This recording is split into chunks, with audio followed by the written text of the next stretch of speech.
बिस्मिल्लाहिर्रहमानिर्रहीम। अस्सलाम वालेकुम दोस्तों, मेरा नाम है डॉक्टर मोहम्मद आसिफ। उम्मीद करता हूँ आप सब खैरियत से होंगे। दोस्तों, मैं आज आपके लिए लेकर आया हूँ एक नया टॉपिक जो कि है बुखार के मुतल्लिक। मैं आपको बुखार के मुतल्लिक आगाही फराहम करूँगा, मालूमात दूँगा कि बुखार क्या है और कितनी इकसाम के बुखार जो है ना आजकल देखने में आ रहे हैं। तो चलते हैं दोस्तों हम वीडियो की तरफ। बुखार दोस्तों एक आम होने वाली बीमारी है जो आम हर किसी न किसी को हो जाया करता है। दोस्तों, बुखार खुद कोई बीमारी नहीं है। मैं ये आपको बता दूं, बुखार खुद कोई बीमारी नहीं है, ये किसी न किसी वजह से हो जाता है।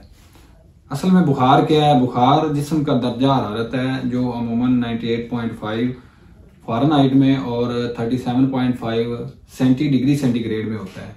ये नॉर्मल होता है। इससे ज़्यादा टेम्परेचर का हो जाना बुखार कहलाता है और इसकी मुख्तलिफ वजूहत हैं जो मैं आज आपको बताता हूँ। दोस्तों, आम जो बुखार होता है वो उसमें बाज़ दफ़ा ये होता है कि सर में या जिस्म में चोट लग जाने की वजह से बुखार हो जाता है। इसके अलावा हड्डी फ्रैक्चर हो जाए उसके दर्द से बुखार होना शुरू हो जाता है। सर दर्द, जिस्म दर्द की वजह से, थकावट की वजह से बुखार हो जाता है। इसके अलावा खांसी, नज़ला, ज़ुकाम, इस वजह से बुखार हो जाता है। मौसमी हालात के आगे पीछे होने से भी बुखार होना शुरू हो जाता है। तो दोस्तों चलते हैं, मैं आपको बताता हूँ कि बुखार कितने किस्म के आजकल बुखार जो है वो देखने में आ रहे हैं। सबसे पहले मैं आपको बताता हूँ कि आम मौसमी बुखार। दोस्तों, ये आम मौसमी बुखार मौसम की तब्दीली की वजह से, मुख्तलिफ मौसम की वजूहत, मौसम जो तब्दील होता है, सर्दी से गर्मी आती है, गर्मी से सर्दी आती है, या मौसमी हालात आगे पीछे होते हैं, तो ये बुखार अमूमन बच्चों को, ख़वातीन को और बूढ़ों को बहुत ज़्यादा मुतासर करता है। ये अमूमन हो जाया करता है। दोस्तों, इसके अलावा मलेरिया बुखार, दूसरे नंबर पर मलेरिया बुखार। मलेरिया बुखार भी एक आम होने वाला बुखार है और ये अक्सर मच्छरों के मौसम में जो है ना ये आम ज़्यादा पाया जाता है।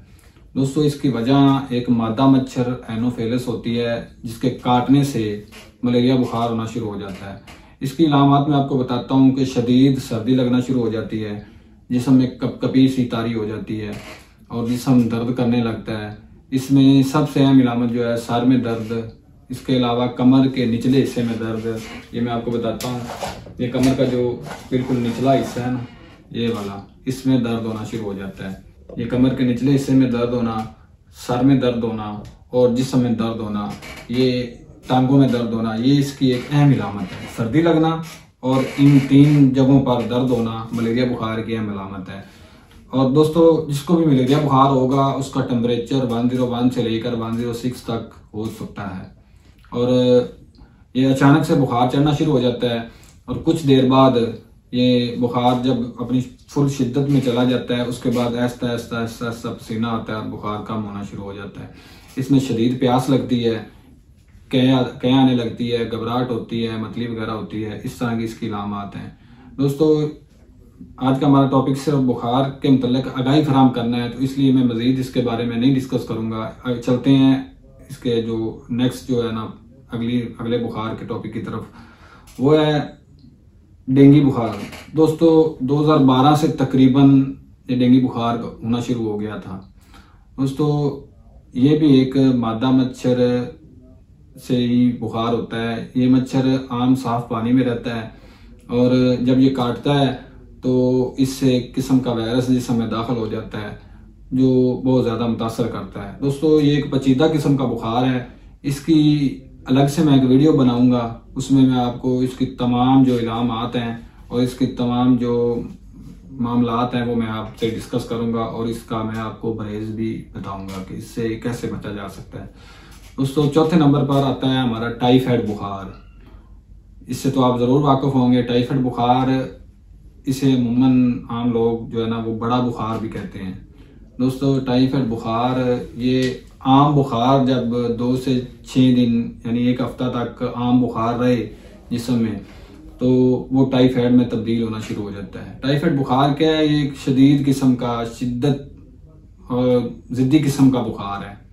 ये उतरने में आता ही नहीं है। इसका इलाज करवाने से भी ये काफ़ी देर तक जो है ना ये बरकरार रहता है। बहरहाल आम बुखार जब होता है तो वो कुछ टाइम जो है ना वो बुखार जिस्म में रहे या मुनासिब इलाज ना हो सके तो ये टाइफाइड बुखार में तब्दील होना शुरू हो जाता है। दोस्तों इस बुखार की लामात में ये है, सबसे बड़ी लामत जो है वो ये है कि दोपहर 12 बजे से लेकर शाम 7-8 बजे तक, इस दरमियान ये बुखार किसी भी टाइम में होगा।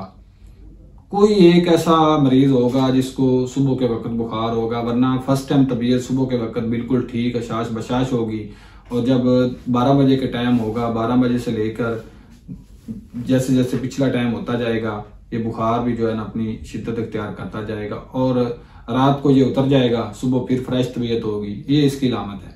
इसके अलावा दोस्तों जिसको भी टाइफाइड बुखार हो जाता है उसका जिस्म दर्द करने लगता है, मुंह का जायका खराब हो जाता है, मैदे पे बहुत ज़्यादा इसका असर होता है और भूख जो है ना वो या कम लगती है या बिल्कुल लगती नहीं है। और जब ये जिस्म में बुखार टाइफाइड बुखार हो जाए तो जिस्म लागर होना शुरू हो जाता है, जिस्म बहुत ही ज़्यादा कमज़ोर होना शुरू हो जाता है, सेहत नाकस होनी शुरू हो जाती है। दोस्तों ये बहुत जो है ना मामलात ख़राब करता है। दोस्तों इसके अलावा मैं आपको बताता हूँ कि अमूमन टांगों में जो है ना वो दर्द रहने लग जाता है। मुख्तलिफ किस्म के अद्वियात खाने से भी वो दर्द नहीं जाता, वक्ती तौर पे अफाका होता है लेकिन दर्द बरकरार रहता है। आर्जी तौर पे पेन किलर खाने से एक दफ़ा आराम आ जाता है, लेकिन उसके बाद वो अपना जो है ना वो दर्द वाला हिस्सा जो टांगों वाला है वो दोबारा दर्द होना शुरू हो जाता है।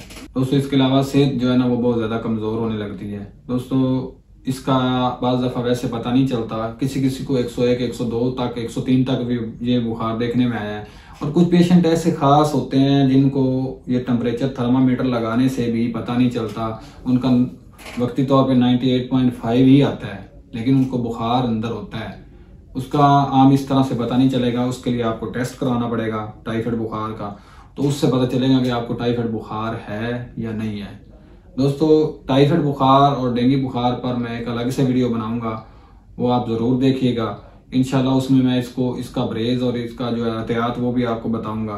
तो दोस्तों देखते रहिए हमारा यूट्यूब चैनल। मेरा नाम है डॉक्टर मोहम्मद आसफ। दोस्तों जो दोस्त हमारे चैनल पर नए आए हैं उनसे मेरी गुजारिश है कि वो हमारे इस चैनल को सब्सक्राइब करें और बेल आइकन को दबा दें ताकि आपको हमारी हर नई आने वाली वीडियो का नोटिफिकेशन बर वक्त मिलता रहे और आप हमारी इन वीडियो से मुस्तफ़ीद होते रहें। दोस्तों उम्मीद करते हैं कि आपको मेरी इस वीडियो से ज़रूर फ़ायदा होगा, आपको नॉलेज मिलेगा और नेक्स्ट वीडियो में जो मैं आपको इसका इलाज और परहेज जो भी बताऊंगा उससे भी आप ज़रूर मुस्तफ़ीद होंगे। दोस्तों मुझे दीजिए इजाज़त। अल्लाह हाफिज़।